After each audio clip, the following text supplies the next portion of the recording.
Lambert Airport looked like the target of an invasion for much of the day, but the occupying force was more easily identified by its collective smile than its mode of dress. These soldiers are going home for the holidays.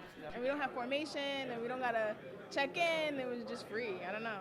Tenzia Clemens and Joanna Mendoza are among the more than 5,000 troops from Fort Leonard Wood who came through the airport Saturday morning, nearly all of them heading home for the first time since beginning basic training. Mendoza didn't tell anyone she's coming. They're gonna freak out. A lot of tears. A lot of tears, yes, especially my brother. Getting them to the airport is a $2 million plus project that is planned most of the year, a military operation just like everything else. A lot of pieces and parts, a lot of people going to do great things to make the mission happen. Some here leave with mixed feelings. Yeah, you're gonna kind of miss it in a way because it wakes you up early, but yet you're kind of happy because they're not screaming in your face. Pretty weird. Still gonna wake up at 4:30 probably just because of our sleeping habits, but we'll make it work. Some even say they'll miss their drill sergeants, something the sergeants in question sort of believe.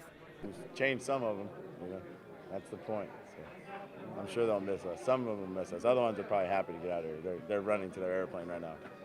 Their flight's at like 6 o'clock tonight, and they were asking for their bags 4 hours ago. And when they get home, for the first time in a very long time, they'll sleep in their own beds. It's exciting. It's unreal because we've been here for 5 months and it doesn't feel like we're going home. It's like a dream. Then we're gonna wake up and be like, oh yes, platoon sergeant, and then get ready, and then we're home. You're home. So. They're gonna spend their first night in their beds away from you in many cases. What do you think that'll be like for them? A relief. They'll probably sleep really well, knowing that we're not right on the corner looking for them. It's a 2-week break, a moment to breathe, but before they know it, they'll be back in this airport, returning to their new version of reality. At Lambert, George Sells, Fox 2 News.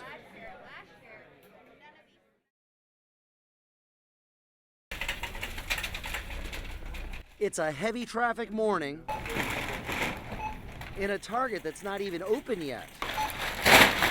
They are all past and present employees of Ameren doing all they can to empty a store's toy department in an hour. Shopping with somebody else's money for kids is great. Can you beat that? No, you cannot. It is absolutely fantastic. You done the Hot Wheels and everything? I didn't do Hot Wheels. This isn't so much about the shopping as where the toys will go. This group is taking nearly $15,000 worth of donations and spending it all. All these toys will land in the hands of kids at Cardinal Glennon Children's Hospital. It is so much fun to do it and think of what the kids might like. It couldn't be going to a better place. It is a place full of kids needing that lift in spirits. John Berg knows because he's been organizing this thing for some 18 years. He's seen firsthand how this can bring a little joy. This little girl was in that bed and the parents couldn't get up there because they had to take care of the other ones. They would come up on weekends, and this girl was in the hospital for 3 months. You were able to put a little smile on her face. Oh my goodness, yes. Oh yeah, yes. Berg is retiring and will pass the baton this year to Adam Sullentrup, and he'll pass the responsibility as well. This is a big job. It pulls at your heartstrings. You see a kid there, he's sick, doesn't get to go home. You don't wish that on anybody. I got 3 healthy kids, and I'm thankful for that they're not there. I hate to see that someone is there, and I just hope that anything that we do here can help them out. Help they will, like they do every year. It is a labor of love, certain to bring a few smiles. In Chesterfield, George Sells, Fox 2 News.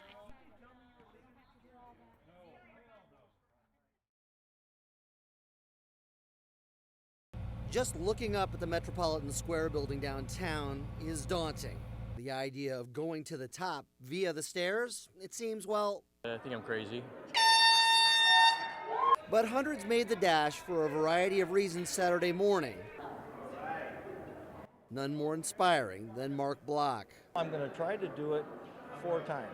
Such a climb for the Iowa man is almost miraculous. In 1986, he was in a car crash that left him a quadriplegic, paralyzed from the neck down. There was a time in my life when not only could I not walk, but the doctors told me that I'd never move again. But he would work, fight, and teach himself to walk again. But he was not done with tragedy. Then 5 years ago, I fell and hit my head, and now I have a traumatic brain injury as well, which makes it hard to keep regular breath. He was also paralyzed for a second time, this time on the left side of his body by this second accident. His rehab as he learned to walk again is climbing stairs. He's done about 10 of these stair climbing events now, a friend following along to make sure he doesn't fall, and many others with him as well, some present, some not. And I climb because there's a lot of people I know that can't climb, that were in situations like me, and not only is it making me better, but it's also giving me an opportunity to help other people who are struggling and help them get to the top. It's really encouraging to know he's doing this to challenge himself, and then it's also encouraging for people who aren't sure that they can do it. How do you guys do this? One foot after the other. Step, step, step, step. You know, you oughta... It's true for all of them, none more than Mark Block. I've always been a big believer that, you never know what you can do until you try. And if you listen to what other people tell you, you might not even try at all. And, there comes a point where we have to make a decision. Are we going to move forward, or are we going to, give up? And he doesn't. He achieved 3 trips up the 40 floors in the hour allotted. But his goal was 4. And at the 107 mark, he hit the steps one more time. Downtown, George Sells, News 11.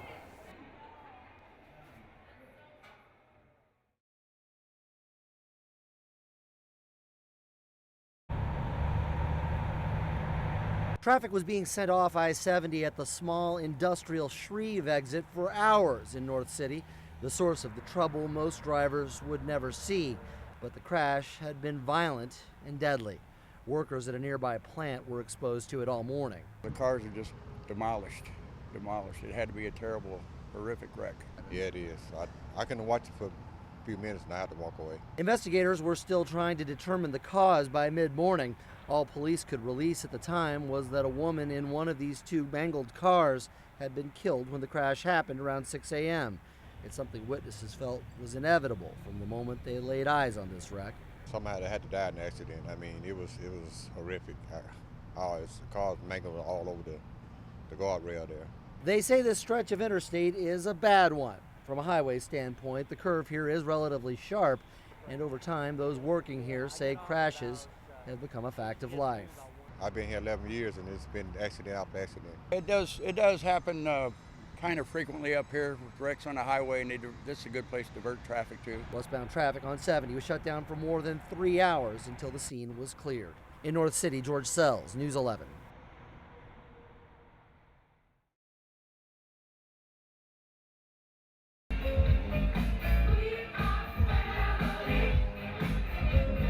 It is a family affair every time this mass of people gathers together, hundreds upon hundreds of them with a single tie that binds children who were in mortal danger the day they were born, babies who were helped by the March of Dimes. All things that March of Dimes did that helped her be here today, otherwise she might not have made it. Ella Schaflutzel weighed just over a pound 2 years ago. There were breathing problems, feeding problems. She would spend 4 months in the hospital. It's a tidal wave, coming at you, and you have no idea what to do, no idea what to expect. It's that feeling of helplessness that they all know, and they now take turns helping newer families through. The March for Babies is the great motivator. All those little faces, kids who were in that horrible, fragile state, and now have the look of just another kid. Like 2-year-old Mackenzie Taylor. It's truly a blessing. I mean, like I said, being in the hospital, just having somebody to support you, just through it all. And these aren't just little kids we're talking about. This is Missy Jablonski Vance, now in her 40s, a long way from the little girl who was the National March of Dimes poster child back in 1981. I have no words to describe how much it means to me to see all these people here to support this. It's unbelievable. It means everything to me because they help with equipment, families, they give support, everything. That feeling is shared by most here, parents of babies nearly lost, who hope future moms and dads won't have to endure what they did. it's important for us to do this work so that babies for generations to come have a healthy start too.